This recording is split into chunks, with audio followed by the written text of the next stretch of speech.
the blonde in the black dress, the creamy blonde head sitting proudly on the black body of the bier. You know, they like to say that Arthur Guinness had 21 children, and his poor wife was deaf. Mr. Guinness and his wife would go to bed at night, and he'd always ask, "Are you going to sleep or what?" And his wife would always say, "What?" Now we're driving by the famous Shelbourne Hotel across from Stephen's Green Park, where Grace Kelly and Presidents Bush and Clinton stayed. You know, all the people who come here ask me, what's the best time of year to come to Ireland? And I tell them, definitely in the summer. The rain is warmer then. Here we are at Kilmainham Jail. It had prisons for men, women, and children, and a special room for hanging. Got a bad reputation when 14 people were executed by firing squad here, people that fought in the Irish Rebellion in 1916. After that, the jail was just decommissioned. You can get off and take a tour. Here we are. Who's hopping off to visit the jail? Not too many. Next stop for my bus will be Davy Byrne's pub, where you can enjoy a pint or two. If you're lucky, the lovely lass Alice O'Gorman will be welcoming you. Here we are, my lads and lassies, at Davy Byrne's pub. This is where you all get off and leave me talking to myself.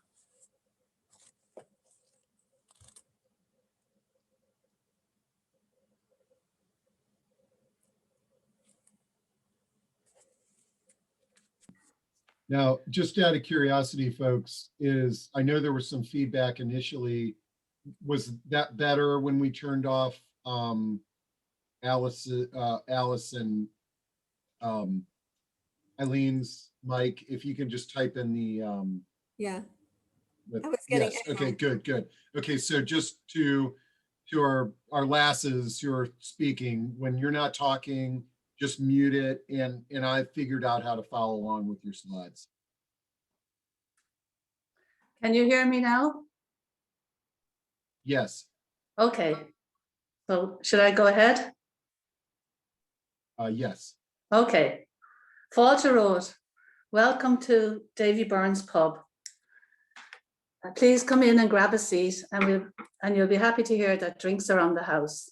This was my local pub when I worked next door on Grafton Street in the 70s and 80s, and I am happy to say it hasn't changed much at all. Davy Byrne was made famous by our great author, James Joyce, in his masterpiece, Ulysses, which is based in Dublin on June 16th. Joyce chose that date to honour the day that he walked out with his future wife, Nora Barnacle, in 1904. Joyce has the main character in the book, Leopold Bloom, enjoy a slice of gorgonzola and a glass of burgundy in Davy Byrne's, making the pub famous forever. To honour Joyce and his masterpiece, Dubliners celebrate Bloomsday annually on June 16th, with glorious and very often raucous celebrations around the city, which include readings from Ulysses. Some dress up in Edwardian costumes, the men wearing straw butter hats and crisp linen suits, and the women wearing long skirts and hats adorned with flowers, with parasols in hand. Davy Byrne's pub is packed to the rafters on this day. All the places made famous by the book are visited, including this pub, although it has been over 116 years since the events of Ulysses took place and were adapted into novel form. And Dublin and Ireland have changed so much since then, but you can still walk the streets that Joyce described and live that day listening to readers reading from the book. The celebrations start at dawn and continue well into the night. Bloomsday, is one of Ireland's biggest celebrations. Be sure to join the fun if you happen to be in Dublin on June 16th. And now I hand you back to Pat. Ireland is known for many things. It's writers, it's horse racing, it's music, it's beer. We're going to pause to celebrate two of them right now. Here are the Dubliners singing Ireland's all-time favorite drinking song. Feel free to sing along. It's The Wild Rover.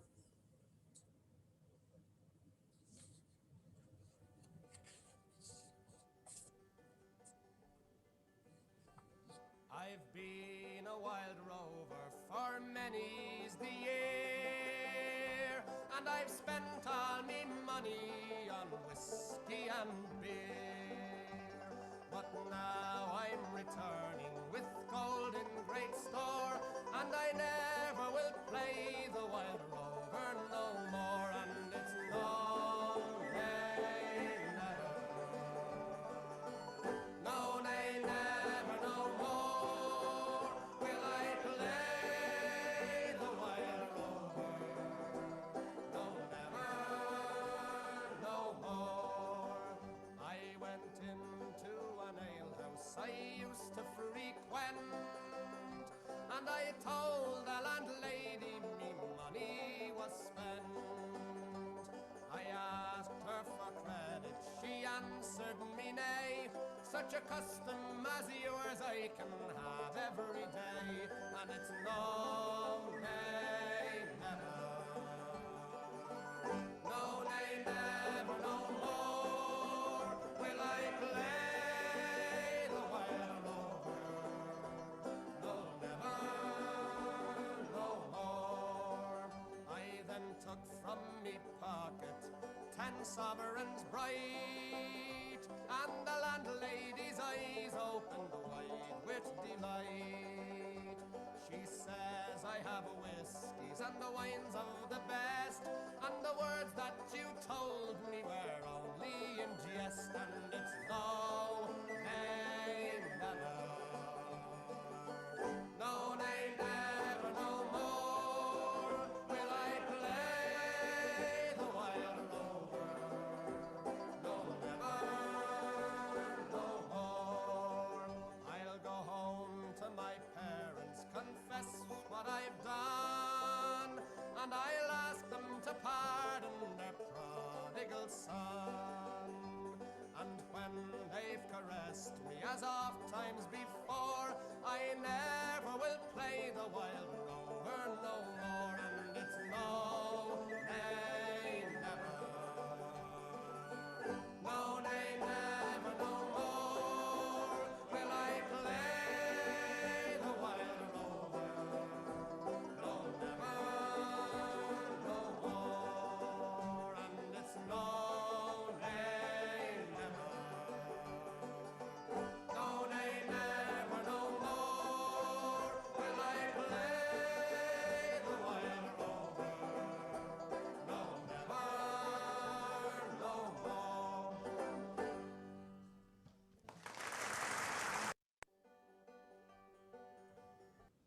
Well, while we're in the pub, I remember there's a saying that goes, if you're feeling hungry, tonight you should order an Irish 7-course meal. That's 6 beers and a potato. We thought we'd have some fun around this very Irish subject. We have a little quiz for you. First, here's a quick picture of some Irish beers. Hey, Pat. Yeah. I thought I'd just take a little break from the slideshow so everybody can see everybody here who's in the party. And because Pat's going to be talking about beer next, if you got a beer in your hand, let's all raise it to this, to these ladies, and putting together this great Irish travel party and getting us psyched for St. Patty's Day. Cheers. All right, I'll go back to the screen share here. You just wanted to have a drink. Yeah, absolutely. Okay. All right. So here's some Irish beers. Some of them are, there's one up there twice, and there's one that's not up there when we ask some questions. So there you see a Harp, and you see O'Hara's, and you see Guinness, and you see Smithwick's. And there's some other beers that are stouts with that's not up there. So Eileen's going to see who knows the answers to the question. Okay, Karen says Harp is the answer to number 1. Sheila says number 3 is stout. Yep.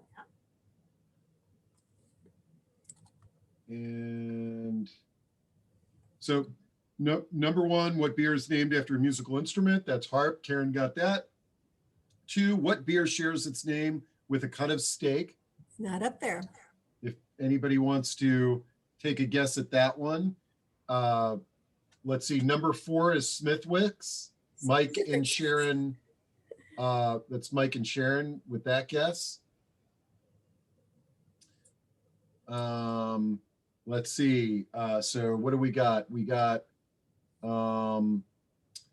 number 5, what beer might make you think of Tara? Number 6, My Goodness. And we're still waiting on the answer to number 2, what shares its name with a cut of steak? Okay, My Guinness, My Goodness. Good job, Rachel McLean. Well, there's a beer called Porterhouse. Yep. Okay, so that's number 2. And let's Sheila Brennan says O'Hara. Yep, that's number 5. So I guess the last one is what popular light beer is pronounced without the W?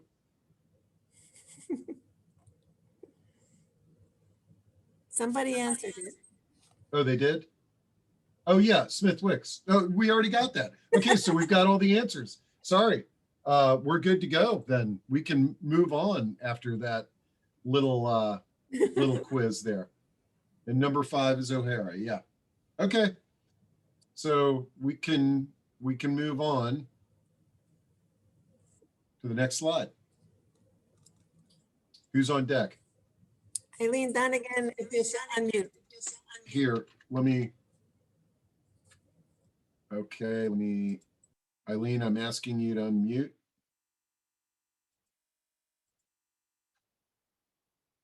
Let me see if stopping the screen share helps. There we Eileen. go. Okay, can you hear me? Okay. All right. Yep. Okay, hold on. Let me go back to share your screen there. Okay, there we go. All right, Wonderful. take it away, Eileen. Okay. So for our next adventure, we're going south. We're looking at Kinsale, which was the site of a famous battle where the British were victorious, and almost all of Ireland's earls fled to the continent, leaving Ireland leaderless. 400 years later, you can still find O'Neills and O'Donnells across Europe.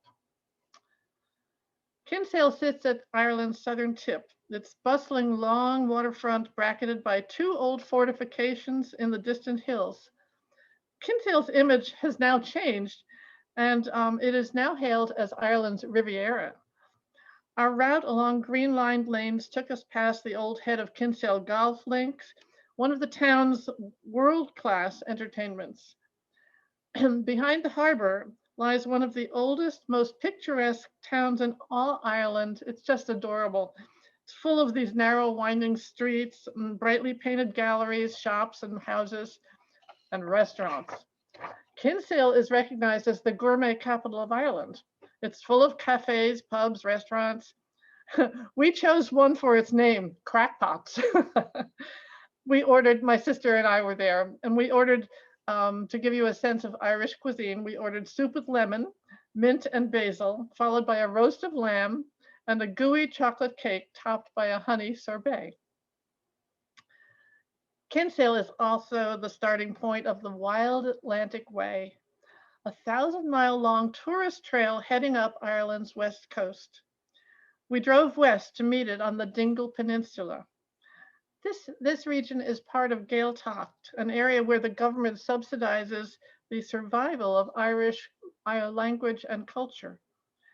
The Dingle Peninsula has a 30-mile loop road traveling across what some have described as the most beautiful place on earth.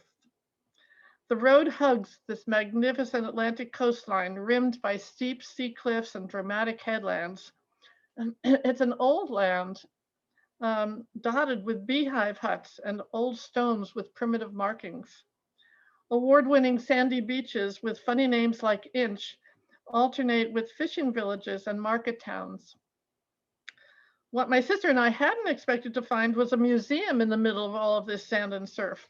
We drove right by it, realized we had passed something highly unusual, and swung around to go back. A modest sign announced this as the Celtic and Prehistoric Museum. It turned out to be the residence of Ireland's only intact woolly mammoth skull, with its tusks still attached. But even more famous than our woolly mammoth friend is another creature from the wild. And Alice is going to tell us that story.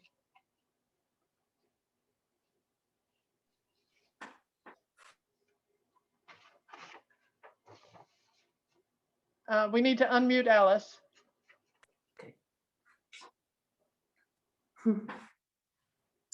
Hi, everyone. I'm going to tell you the story about a dolphin.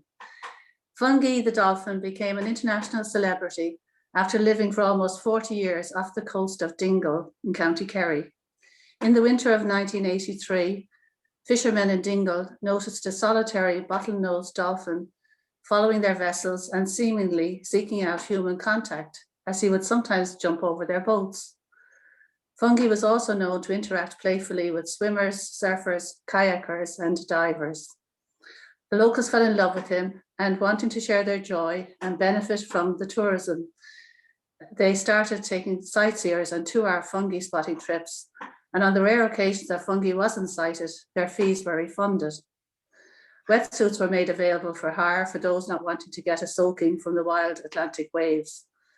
Fungi could also be spotted from the shore. I'm sad to say that last October, after 37 years, Fungi disappeared, and the locals think he may have died from old age, as he would be close to 45 years old now. Male bottlenose dolphins generally live for between 8 and 17 years, but in exceptional cases, they have been known to live for nearly 70 years. In 2019, the Guinness World Records declared him to be the oldest solitary wild dolphin in the world. There will be a remembrance ceremony sometime this year celebrating the life and impact of the dearly beloved Dingle dolphin. I would like to take this opportunity to thank Pat and Eileen for inviting me to join them on this very special trip to my homeland. Gurav Mila Mahagot.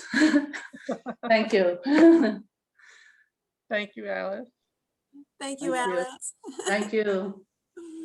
Well, mammoths and dolphins and beer and oh my, well, you know, we have to get back to beer. The town of Dingle has dozens of pubs for its 1,300 residents, more watering holes per capita than any town in Ireland. One pub has a dual personality. By day, it's a hardware store, but after hours, it's a pub. People have a great sense of humor. I met an old man on the street and asked him if he'd always lived here, and not yet, he replied. Well, we were hungry and we looked around for a cozy pub to have dinner. While Dave enjoyed his bangers and mash, and I the chips, which are fabulous twice fried potato wedges, a nearby couple enjoying their Guinness started to chat with us, as happens in pubs. The couple said they were from Cork, they meant.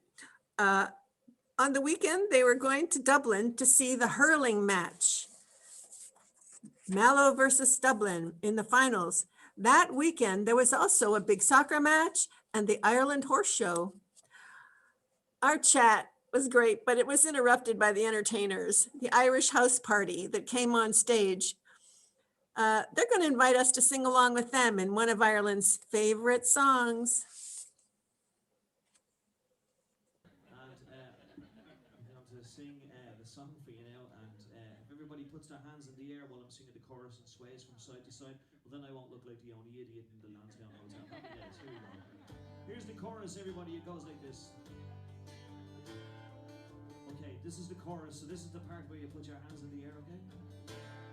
Alive, alive, oh, alive, alive, oh, crying cockles and mussels, alive, alive, oh. Lovely stuff. I'm not going to point anybody out of these 4 people up in Just front one of the thing. audience. They never put. Gary, there's someone over here singing Hawaii 5-0.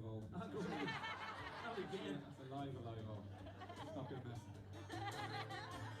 Lovely, and you can put your hands down now because we only do it for the chorus. Don't go up here trying to steal our gig. Here we go. Oh, in Dublin's fair city where the girls are so pretty. I first set me eyes on sweet Molly Malone as she wheeled her wheelbarrow through the streets broad and narrow, crying cockles and mussels, alive, alive, oh, alive, alive, oh, alive, alive, oh, crying cockles and mussels, alive, alive, oh. Lovely stuff, everybody. Fair play to you.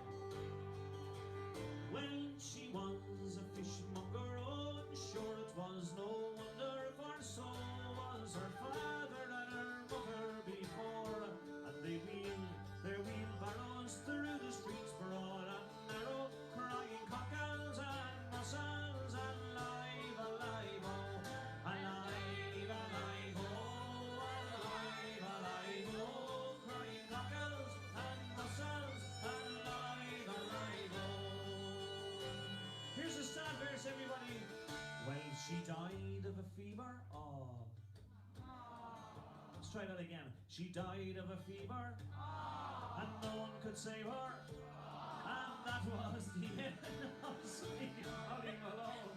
And now her ghost wheels a barrow through the streets broad and narrow, crying cockles and mussels, alive, alive, oh, alive, alive, oh, alive, alive, oh, crying cockles and mussels, alive, alive, oh. Oh, in Dublin's fair city where the girls are so pretty, I first set me eyes on sweet Molly Malone as she wheeled her wheelbarrow through the streets broad and narrow, crying cockles and mussels, alive, alive, oh, alive, alive, oh, alive, alive, oh, crying cockles and mussels, alive, alive, again, alive, alive, oh, alive, alive, oh, crying cockles and mussels, alive, alive, oh. I'm telling me, ma'am, I go home, the boys won't leave the girls alone. Hold my hair and stole my comb, but that's all right till I go home. She's a handsome, she's a beauty, oh, she's a belle of Belfast. She's courting a 1, 2, 3, please, won't you tell me who is she? And when Rudy says he loves her, all the wives are fighting for her. The door and the ringing the bell, saying all be true, they'll argue well. Now she comes with quiet and slow, her rings on her fingers and bells on her toes. Said she'll die if she doesn't get the fella. Everybody, hey! And tell me, ma'am, when I go home, the boys won't leave the girls alone. And stole my coat, but that's all right till I go. And We're going to head for the water. I'm getting an echo. Thank you. My family loves the water, so we're going to head now. We're going to leave Dingle. We're going to head north. We were looking forward to a ferry ride over to the Aran Islands. When we disembarked, the small port was filled with bicycles and an assortment of horse-drawn carriages. Some very quaint, like this one, some with doors, some with roofs and doors. We wanted to explore by bicycle, but it had started to drizzle. Imagine that, rain in Ireland. So we chose a carriage. 6 of us greeted our big white steed and a smiling driver. We piled into his carriage. The 2 boys excitedly sat in front in the rain with the driver, thinking it was just great, and the 4 adults under cover behind the carriage doors. And there was a chill in the air, so our driver pointed to a pile of blankets to cozy up with.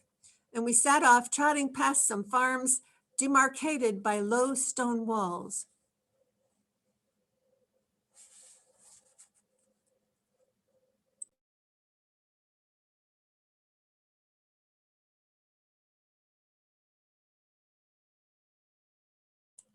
Eileen, could you back up and unmute? There we go. Sorry. So I also had a chance to visit the Aran Islands. On the morning of my visit, my sister Nancy and I began with a visit to the Cliffs of Moher, recognized as one of if not the top tourist attraction in all of Ireland.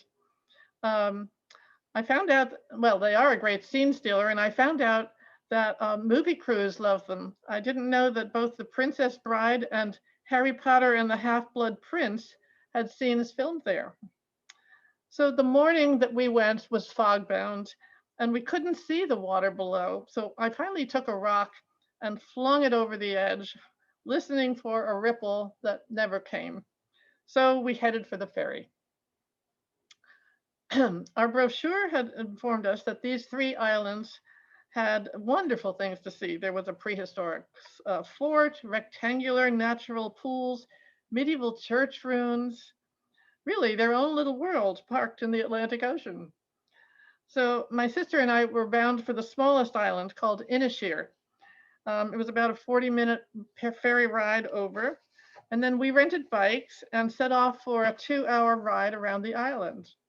We passed a few children at play, lots of small farms, armies, armies of sheep, and inlets dotted with fishing boats. But mostly we were immersed in a barren landscape. So we had been tooling along when we crested a small hill and came upon a most remarkable sight. In front of us was a shipwreck. It was a visual heads up that the weather here could be unusually savage. We were looking at the remains of the Plassey, a cargo ship whose route had stretched from the Canary Islands to St. Petersburg. On March 8, 1960, a huge storm arose as the Plassey was passing the Aran Islands.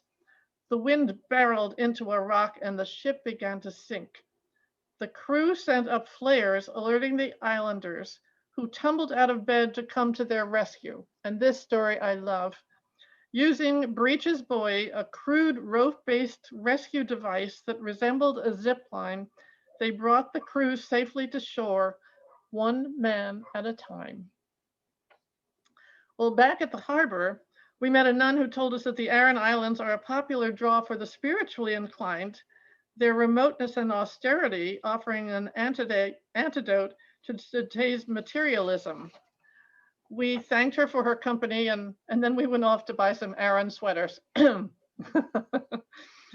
When our ferry docked back on the mainland, we drove a short distance over to Doolin. Importantly, Doolin is the home of traditional Irish music, with plenty of music and craic to be had every night. We popped into O'Connor's pub, where the entertainment was in full swing.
Eileen? Eileen? Yes, okay. Can you hear me? Mhm. Okay, so we thought that we would have some fun around music since we're in Doolin right now, and we have a music poll. So we are going to ask you 3 questions. John McCormick was a famous Irish jazz pianist, opera singer, drummer with the Chieftains. Plug in your answer. You should be able, everybody should be able to vote on these answers here. Joanne, got it. Well, no, just, there's a poll. They can do it on the poll. So we got John McCormick was a famous Irish jazz pianist, opera singer, or drummer. And then O'Caroline was a famous blind Irish harpist, conductor of the Dublin Symphony, or songwriter. And then, oh, shoot. Okay. We're missing one, aren't we? Like the results are starting to come in. So we'll let, Can you get that last one on number 3 up on the screen? I could scroll down to it. yeah, they're all there. So, and then the last question is, which of these is not an Oh, there Irish? it is. I'm going to give it a little bit longer. So we're going to get close to 50%, and then we'll share the results with everybody. And Eileen can tell us the correct answers. Everybody wave while you're answering. Yeah. Okay. Okay, here, I'm going to give you the results. Ready? And share the results. So Eileen, did the group get it right? John McCormick was a famous Irish. Opera singer. Okay, the group got it wrong. Okay, the winner there was drummer with the Chieftains. I'm online right now. Famous. I'm sorry, say that again, please. Oh, 48% said it was a drummer with the Chieftains. Right. And 44% got it right as an opera singer. But okay, so O'Caroline was A famous blind Irish harper.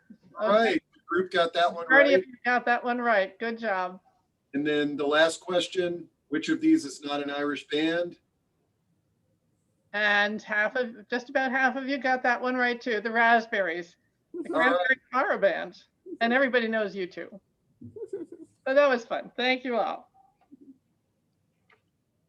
Okay, we're going into our 4th and final adventure. It's a 2-parter actually, with a mystery moment coming up. Pat? All right. One of the most intriguing sites in Ireland is called New Grange.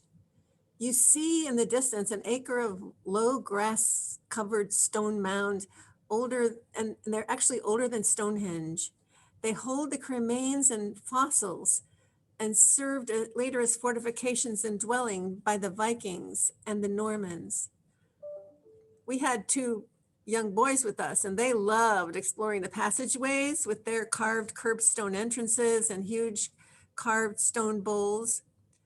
But the grand finale of the visit to New Grange is, well, because of its precise astronomical alignment, you get a truly spectacular phenomenon at sunrise in the winter solstice, especially the shortest day, like December 21. On this day, a beam of sunlight pierces through a large opening in the entrance. This sunbeam hits the stone basin at the end of the passageway. If you look at the next slide, you can see it. It lights up the series of spiral carvings inside the chamber.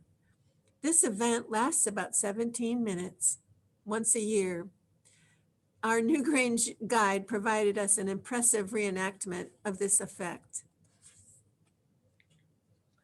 Pat, isn't it interesting how Ireland reinvents itself across the ages?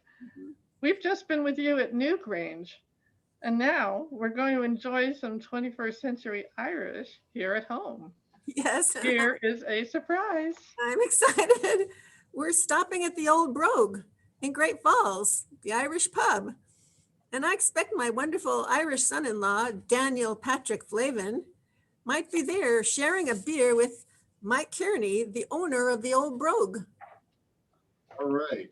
So first off, make sure that you switch to speaker mode on your in the upper right hand corner.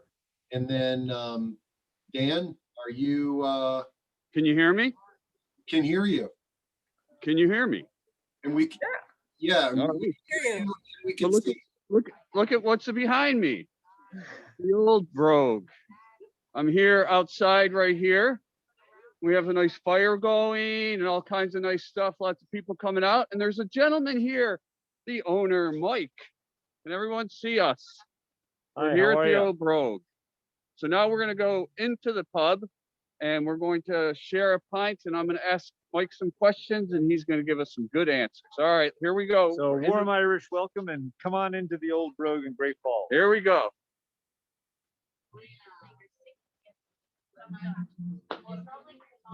Gets a little loud in here, you know, people in Irish pubs like to talk.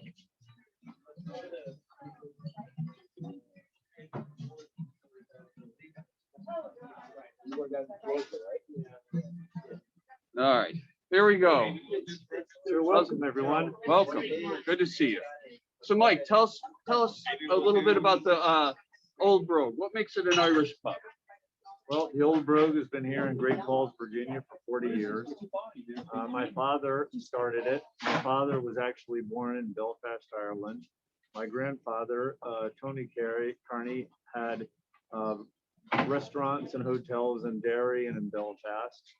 And so we've been in the hospitality business for close to 100 years. For Irish pubs, we're just the new kid on the block. Only being here 40, you know, there was a huge Irish immigration to the United States back in 1845 when the potato famine hit Ireland, and everyone had to find new refuge, a new place to live. And there was a lot of Irish that come through Ellis Island in New York and immigrated into the United States, and they've made a huge impact over the last 170 years. And it was what made Irish pubs of America, you know, seem like it's a bit of home. And so the Irish pubs are known for their warmth, for their friendly atmosphere, and for a true good pint of Guinness, which we happen to have a few right here. How lucky are we? Cheers. Yep. I need a hand. All right, I'll get to that. He can't Rest take his assured, mask I'll off get and it. drink at the same time. All right, so tell us a little bit about some Irish whiskey. Well, here at the Brogue, we have several Irish whiskeys, not as many as like Mac Dicks, which you talked about earlier, and Dingle. So we have approximately 20 Irish whiskeys on our shelves here. You know, Irish whiskey was always the staple of the Irish pub alongside the Guinness. And we have your traditional Jameson, we have your Bushmills. Our personal favorite here is the Tullamore. So we enjoy the Tullamore, and we make our Irish coffees with it, serve shots, have always raise a glass or a jigger to each other. How about age? What's a good age for an Irish whiskey? It just depends on how much you can afford. On a reasonable man's salary. 10 to 12 years as 10 always. to No, 12 it years. doesn't have quite as much bite. It's a little smoother, All right, you know, has a little bit more depth to it, all right. you know. But I mean, I think the Irish whiskeys are still some of the #1 sellers in the world. Yeah. And, you know, to come out of a little country and, you know, that's something to be proud of. We've had an outsized impact. How about the common Irish foods? Well, meals? here we, our number one item is our fish and chips. We make a really good fish and chip out of fresh cod. We hand cut over 200 pounds of cod a week, even during the COVID. And so, I mean, we're still keeping up with our food. For those of you who are listening from abroad, so we currently have to have a 6-foot distance, social distancing here in Virginia. We you can have masks on when you arrive. You can take your mask off when you sit down. You can have more than 10 people at a table. And there's no one, as you can see here by this bar, there's no one allowed to sit at the bar or stand up and drink. So, you know, for us, for the food, which has been a really good staple for us, we are really known for our food. So we make a really nice cottage pie. We have your stews. We have our bangers and mash. You know, so it's we have the dairy chicken pies. So it's very warm. You know, we have a blackened salmon salad, which is, you know, everyone really enjoys. It's our number 2 seller.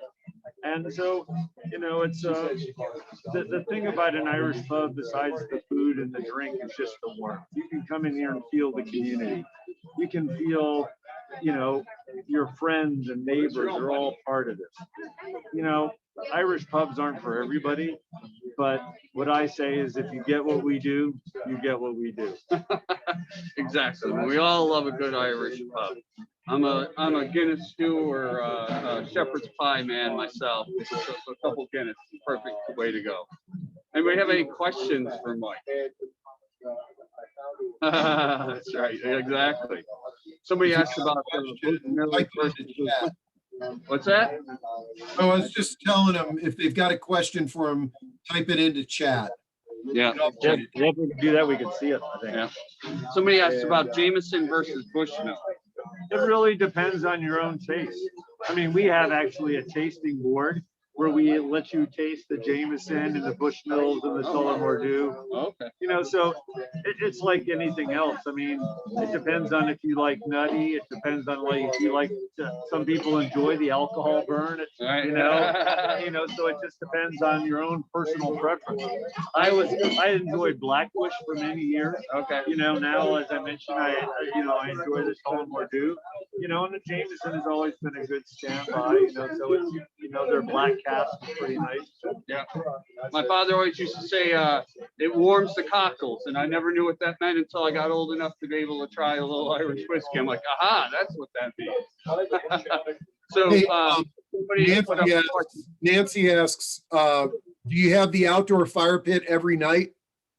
Yeah, so currently during COVID here now, so we have several different atmospheres for everyone to enjoy. So in our main pub, which we're standing in, we have approximately 30 seats available. They're all socially distant, and there's plenty of space. We have the Snuggery dining room, which has a fireplace in it. It also seats approximately 30 people right now. We have a heated outdoor covered patio, which seats 19 people. We have a back lawn area, which has stand-up heaters and a fire pit. That seats about another 30 people. And in the front courtyard, we seat around 35 people with 2 fire pits and stand-up heaters. Again, all tables and chairs are socially distant. And, we've really gone overboard here, or what some people call overboard. I just call it our safety protocol during COVID. We take temperatures and a traceability phone number for every guest that comes in. And knock on wood, that I have not lost one staff member to COVID. We have currently 63 employees. We had 83 when we started last March 17th. Wow. So for us, the first day of real big impact for COVID was March 17th of 2019. So this year now, it's actually going to be our 40th anniversary on March 17th, and we're going to be open for reservations only. You're going to have to reserve a seat because you're not allowed to stand up and drink. So every seat's going to be a reservation for 2 hours. You can join your friends. We will have entertainment on the outside because they're not allowed to have entertainment on the inside currently in the state. So we're trying to, just try to cover all bases and make sure that all of our customers and guests feel comfortable. All right. Mike, do you have a favorite pub in Ireland? I've got several myself. One that really sticks out. Well, you already were at Dick Mac's and Dingle. So you know what I like about the terms of Irish pub? When you really can make an Irish pub out of something else. Here at the Old Brogue, we were an ice cream parlor before it was the Irish pub, and actually this is the bar that was at the ice cream parlor. Oh, wow. And so the bar itself, they didn't have the back bar or anything, but it's actually was the bar of the ice cream parlor. When you saw Dick Mac's earlier, it was a leather shop, hardware store, turned into a pub, but it really gives you this cozy feeling. So Dick Mac's is one of mine, but the one that always sticks out is the Keys Bar in Galway. The Keys Bar is Quays. It's been around for 400 years. It's 2 or 3 levels. It has pews from churches. It has, confessional windows. It has bars on each floor, big wooden stairs with big stair rails. And it's just, you walk in there for me and it's just like, wow, I'm home. All right. From the Old Brogue. I think we have a couple pints to drink. Yeah. Anything else? That's great. Thanks, guys. All Thank right, you so thanks, much. guys. Have a good weekend. Bye. Slanka. Lunch.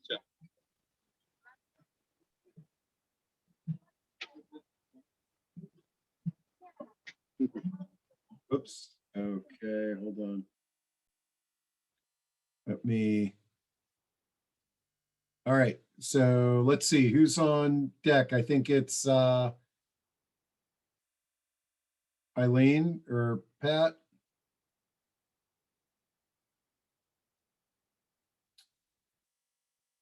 Here, I'm gonna unmute all of you guys. Well, I hope you've enjoyed our party. We wanted to finish off by having some interactive crack, as they say. I thought it would be fun to hear everybody's favorite Irish something, whether it's a book or a place or whatever it might be. I'm going to give you mine and I'm going to give you this author only because I don't think he's very well known and I just love him. His name is Patrick Taylor, and he's written about a dozen books that involve an Irish country doctor. And it's kind of like the literary equivalent of macaroni and cheese. It's just comfort reading. So love to hear yours. Go for it. While people are thinking, could we be sure Steve runs his costume contest? Oh, right. I'm getting Oh, ready. Okay, so There you let's. go. Hey, Eileen John Pinkman. Hey, John. How are you? Where are you? I don't see you. Well, I don't have the mute on. I had a video on, but I don't know if you know this, but my last name was McGuire. What? And my grandparents were Irish immigrants. And my daughter, is named Shannon. Her daughter's name is Ireland, and my son's name is Patrick Sean. Wow. And he named his daughter McGuire. Okay, that's the other thing is that to answer your question directly, Celtic Thunder is absolutely our favorite, and actually had a chance to get together with those guys one night Really? when they were here in town. That's awesome. John and I used to work together many, many, many years ago. It's great to see you tonight then. I'm here too, Eileen. Oh, hi. How are you, Ruth Ann? I'm good. No, we don't have the video on. So hi. Really enjoyed your hi Pat. Enjoyed it. Hi, I've just put on gallery view at the top right corner of my screen so I could see who's here with us now. This is great. Hey, Steve, do you want to do your costume contest right now? Yeah, let's see. Okay, so Marilyn looks really awesome. I can't, Pat, you look great, but you don't qualify. Mary, Mary's got a clover. That looks cool. Oh, Sheila. Wow, look at that hat that Sheila has. That's pretty oh awesome. yeah. So I think we got three here that I got to narrow it down to Sheila and Marilyn, and who had the clover? Was that Mary? I don't know. It's a draw between Marilyn and Sheila. Yeah, Mary, you definitely get the bronze prize for that clover. prize. So I'm gonna give the let's see. Wait, what's going on? Oh wow. An Irish flag. Okay. I'm gonna give first place to Sheila and second place to Marilyn and third place to Mary. Is that okay? We actually have prizes. It's not just the honor. It's really. Oh, wait, are they're really getting prizes? Oh, yes, absolutely. Yes. Okay, so what's the first prize? Okay. So Sheila, let's see, we got Sheila, Marilyn, and the first. No, Sheila, Marilyn, and Mary. And Mary. Okay. So the first place prize that I think goes to Sheila is as a prize from the Mather, one of our sponsors, and it's super cool. And yeah, I had a picture of it. She has, let me see if I can look at it myself so I can describe it. Okay, it's a gift certificate from. Here, I'm going to ask Rachel to unmute, and she can tell. Okay. She can tell you what she got. What do we have, Rachel? Hi, everyone. I thought that I would go with an Irish coffee theme. So I have a super cute mug that says eat, drink, and be Irish, and a gift certificate to Starnut Gourmet, because everyone loves Starnut, and that gives you the coffee piece, and then a little bottle of Tullamore Dew, which I was really happy to hear that the Brogue recommends. So I picked the right one, and a bottle of Bailey's. So hooray. Wow. Enjoy. Wow. Yeah, great. And Rachel, you'll have to tell Sheila how to obtain it. Oh, well, Pat, could we just exchange emails or something and we can connect? Yeah, you can. It's easy to get to when you go to Tyson's just go in the Mather, and she's there, and you can pick it up and also see one of my favorite places if you want. I really like the Mather. Perfect. We'll connect you up. Okay, and Chuck, I don't know where you are, but this was Steve's idea that you win beer at the Old Brogue with Eileen and Pat. Now, are you in the area? We are in Fairfax, so yes. Okay. All right. Sure. I thought that was you. Oh, that's Yep, awesome. it's me with my mother-in-law, and this prize, in a couple weeks, she celebrates her 94th birthday. Oh. And so we can go and raise a beer at the Old Brogue with my mother-in-law. Wonderful. Know that. That's great. Congrats. That's wonderful. That's wonderful. Okay. And Mary and Jeff, when you come to town, we'll take you for a beer too. Yeah. Hoping. Yeah, thank you. Well, that was fun. So before we close, I'd like to hear anybody else's favorites so that we can all make notes. I'd like to offer up this book. Oh, Look at all the stickers I have on it. It's an Irish actor, Gabriel Byrne. I don't know if you've heard of him. And it's Walking with Ghosts, a memoir. It is so beautifully written. I couldn't believe, an actor could write such a beautiful memoir. I've all those stickers, because it's all things from my life. That brought me back there. Yeah, no, it was our book club book for this month. Is he the actor that read that reading that you showed Eileen and me? So I'd like to send that to everybody. It was pretty amazing. The video of the actor reading kind of poetry. Gee, my memory's really bad. Pat, which one was that? It was something you suggested for the travel party, but we had a bit too much of an accent for. Oh, I can't remember which one it was. I was so nervous tonight, so I've forgotten everything.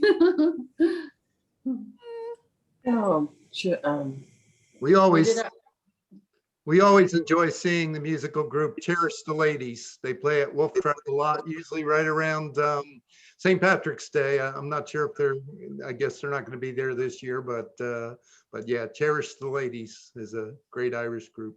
I'm taking notes. Thank She's you. muted, but has her hand up. You also have, what's the girls? What are they called? There's John Pickman. Sheila I Brennan. want to be telling you about the sweater I have on. Okay. It's 45 years old. I gave a grand gift to my father many years ago, and I'm still wearing it today. Wow. Do you know what the reason for the different kinds of knits on Irish sweaters? No. Well, each location, this goes back to New England too. Every location or neighborhood or village had their own particular knit, and they were for Irish fishermen. And the reason they had that is if they washed up on the beach, they know exactly which town to take the body. Oh my God. Oh, wow. It's not a drinking song, it's a true song. Yeah. Yes, Thanks for that piece of knowledge. Wow. I think Mary Dunbar is trying to say something. Mary? No. No? Oh, okay. Brennan is. Sheila Brennan is, Eileen. Sorry? Yes. Sheila Brennan is. Sheila. Okay, Yes. Sheila. Years ago, a couple of years after my dad died, I took my mom, just the two of us went to Ireland for 3 weeks. And we stayed in Dublin for a week, and then we took a 2-week tour all the way around the whole island. It was absolutely amazing.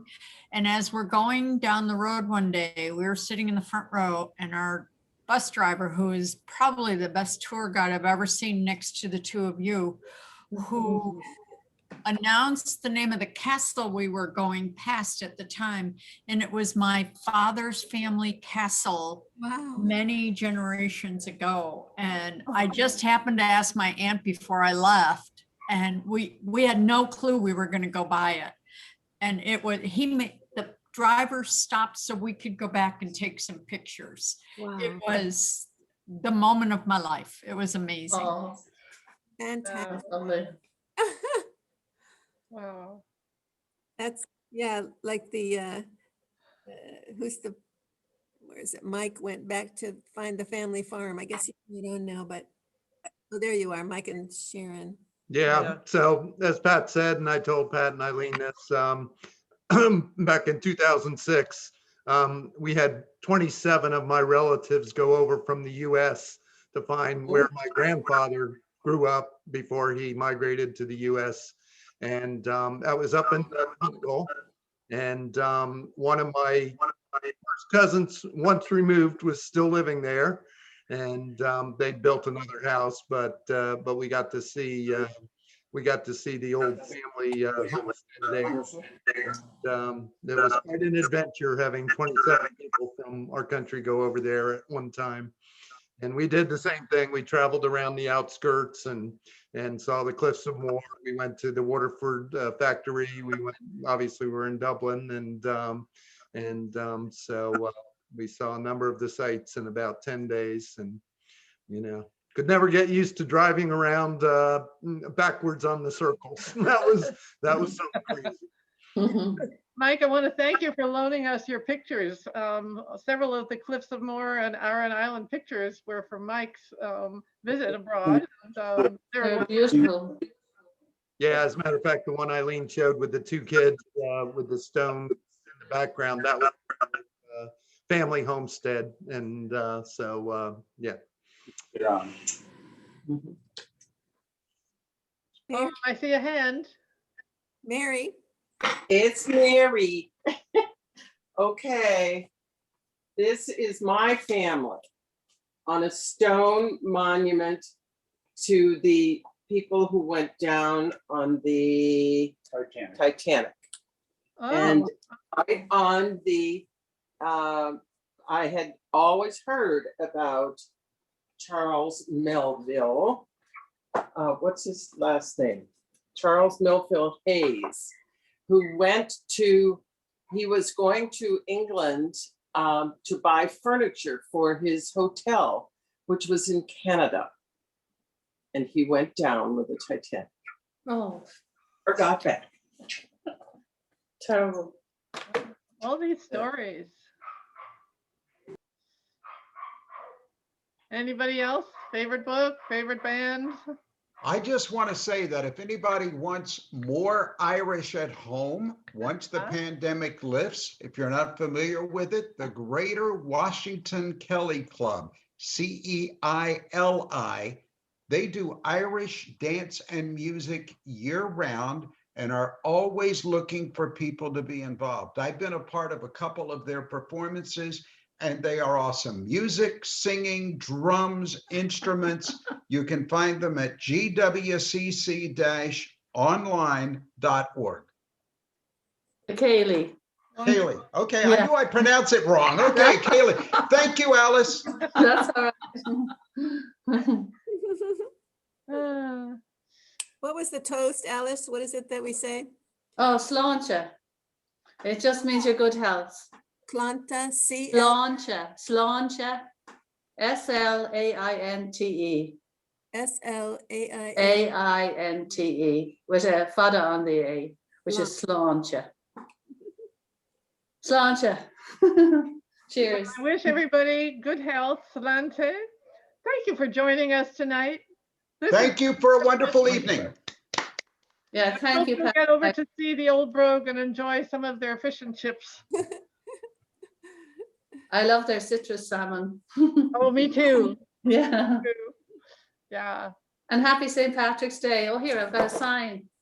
Ah, I couldn't hang it up, but you know, happy St. Patrick's Day. And It's so Erin- lovely to downstairs. meet people from Ireland. Oh my goodness, Sheila, no wonder you won the prize. Sheila's fabulous. Go, Sheila.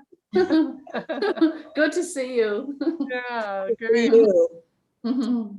All right. Well, I think the time has come for us to say au revoir.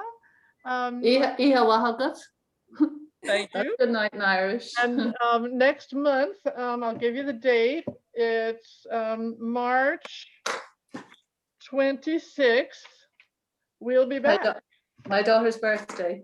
Ah, Mhm. and our visit next month is going to be a cruise down the Mississippi River in Nice. a paddle wheeler boat with stops Beautiful. along the way, entering the foreign land of the deep South.